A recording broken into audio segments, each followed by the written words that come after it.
Bonjour et bienvenue dans cette vidéo, j'espère que vous allez bien. Je vous retrouve aujourd'hui pour vous présenter ma pile à lire de l'été, parce que l'été ça commence déjà lundi et qui dit nouvelle saison dit nouvelle pile à lire comme à chaque fois. Et cette année je dois avouer que je suis un petit peu fière de moi parce que l'été c'est pas ma saison préférée, mais j'ai quand même réussi pour la première fois depuis que j'ai cette chaîne à faire une vraie pile à lire de l'été avec des livres qui font penser à l'été parce qu'il y a la mer, parce qu'il fait chaud. Donc, ça fait plaisir. Voilà, j'ai été inspirée pour une fois et ça c'est plutôt cool. Et donc je vais vous présenter les livres que j'ai choisi de lire pour cet été. Pour commencer, j'ai choisi de sortir de ma pile à lire Profondeur de l'océan par Liz Braswell, publié chez Hachette, qui est donc un Twisted Tale, donc une réécriture d'un Disney. Et là en l'occurrence, on va s'intéresser à la petite sirène et on va se demander ce qui se serait passé si jamais Ariel n'avait jamais vaincu Ursula. Et je suis super contente de bientôt me plonger dans ce livre parce que jusqu'à présent les Twisted Tales, j'ai juste lu ceux de Liz Braswell. Là c'en est encore un et du coup je pense que je vais me régaler avec cette lecture. En plus on est plongé dans l'univers de la petite sirène. Donc à mon avis ça devrait le faire. Ça va être très très chouette. On va être dans la mer, ça va me rafraîchir parce que dehors il commence déjà à faire beaucoup trop chaud je trouve. J'ai choisi également de partir en Afrique avec le tome 2 de Lulu et Nelson, Le Royaume des Lions par Girard Aumont et Aurélie Néret, publié chez Soleil dans leur collection Métamorphose. Donc la direction l'Afrique du Sud où on suit Lulu qui est cette jeune fille qui, lorsqu'elle est grand-mère, va raconter son histoire à sa petite fille. Une histoire qui l'a conduit dans une Afrique du Sud en pleine apartheid.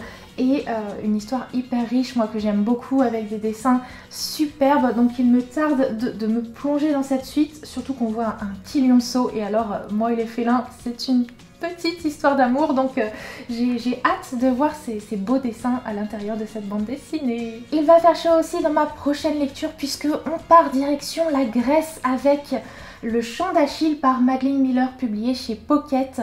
L'été dernier, j'ai lu Circé, que j'ai adoré et je m'étais dit il faut vraiment que je ne tarde pas trop à lire celui-ci et finalement il a un peu tardé dans ma pile à lire. C'est pas grave, mais alors là cet été c'est bon, je le sors, je me replonge dans la mythologie grecque, je redécouvre Achille et Patrocle et je me laisse porter par le style de Madeline Miller parce que j'avais vraiment tellement aimé la façon dont elle avait raconté Circé que je pense que ça va aussi le faire avec ce livre-là, vraiment j'ai pas trop de doutes. Ensuite j'ai choisi de lire Sous un ciel d'or par Laura Wood, publié chez Pocket Jeunesse. Et alors ça tombe bien dans ce livre puisque ça se passe l'été, donc le moment parfait, le moment idéal pour lire ce livre. On est dans les Cornouailles et on va suivre l'histoire du point de vue de Lou qui a toujours rêvé de la demeure des Cardew et ils vont revenir chez eux un été et Lou va se retrouver finalement embarqué dans un univers de champagne, de jazz, de Charleston parce qu'on est dans les années 1929 et je dois dire que ça fait vraiment bien envie, même si apparemment il y a quand même de sombres secrets là-dessous. Ça ne vous étonnera pas, dans cette pile à lire on trouve évidemment un tome de la saga des 7 sœurs, en l'occurrence le 4e, La sœur à la perle de Lucinda Riley, publié chez Le Livre de Poche. Comme chaque saison à peu près je lis un tome de cette saga et forcément ça n'a pas dérogé à la règle pour cet été. D'autant plus que cette lecture sera vraiment particulière je pense, puisque je ne sais pas si vous êtes au courant mais il y a quelques jours l'autrice est décédée. Donc voilà, je suis assez touchée et je pense que ça va me faire un petit quelque chose de lire ce tome 4. Tome 4 qui me rend aussi également très curieuse parce qu'on s'intéresse au personnage de Cécé. Cici, je sais jamais comment ça se dit, on va dire que ça se dit Cécé. Et Cécé c'est vraiment la sœur de cette famille que j'apprécie le moins parce qu'elle a un caractère très fort, elle s'impose beaucoup sur les autres, elle est très autoritaire, c'est pas forcément volontaire de sa part je pense, mais c'est vrai que du coup moi j'ai beaucoup de mal à m'attacher à ce personnage et je pense que à travers ce livre on va creuser un petit peu on va creuser un petit peu ce qui se cache en elle et ça peut être assez intéressant de découvrir qui elle est réellement et quel est son passé, quelles sont ses racines. Et j'allais oublier que ce tome se passe en Australie, donc il va faire chaud, parfait pour l'été quoi. Et ouais, j'ai bien fait les choses. J'aimerais également beaucoup découvrir L'incroyable voyage de Coyote Sunrise par Dan Gemmenhart, publié chez Pocket Jeunesse. Et là, l'histoire a l'air vraiment trop mignonne. Si j'ai bien compris, c'est un petit peu sous forme de road trip.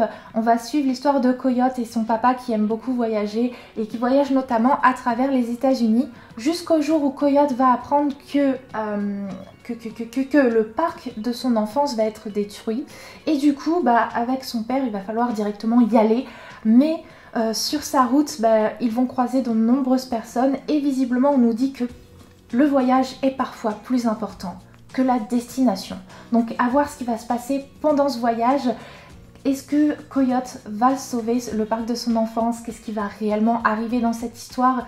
J'ai vu beaucoup de bonnes critiques au sujet de ce livre, donc j'ai hâte de me plonger dedans à mon tour. Apparemment c'est très doudou, donc ça peut être vraiment la petite lecture zéro prise de tête qui fait du bien au moral. Cette fois-ci, on va se retrouver dans les arbres avec l'histoire du baron perché d'Italo Calvino qui est ici en bande dessinée grâce à Claire Martin, publié chez les éditions Jingle. Le baron perché, c'est l'histoire de Côme, un baron qui va en avoir un peu marre de sa vie et qui va décider, enfant, de vivre parmi les arbres. Et il va grandir comme ça, en vivant toujours dans les arbres et rencontrer de nombreuses personnes. Finalement, il vit de nombreuses aventures. Et je dois vous avouer que j'en sais pas plus sur cette histoire puisque même si cette histoire est très connue, je ne l'ai jamais lue, donc j'ai hâte de la découvrir à travers cette bande dessinée. En plus, j'aime beaucoup le style, donc je pense que je vais me régaler. Et pour terminer, je compte me plonger dans Le Royaume assassiné par Alexandra Christo, publié chez De Saxus, je ne sais pas, qui est une réinterprétation assez sombre du conte de la petite sirène, puisqu'en effet dans ce livre nous allons suivre le personnage de Lyra, qui est une sirène assez meurtrière. Elle a tué beaucoup d'hommes, mais un jour elle va faire une erreur impardonnable et tuer l'une de ses semblables. Et pour la punir, sa mère, la reine des mers, va la transformer en ce que Lyra déteste le plus, une humaine. Et pour que Lyra redevienne sirène, elle n'a qu'une option, tuer un prince. Donc on va se retrouver dans cet univers, dans l'eau, à une période de l'année où il fait tellement chaud dehors que ça va faire du bien d'être rafraîchi par cette lecture. Enfin en tout cas moi ça me fait très envie. Vous savez que je suis très friande de tout ce qui est réécriture de contes.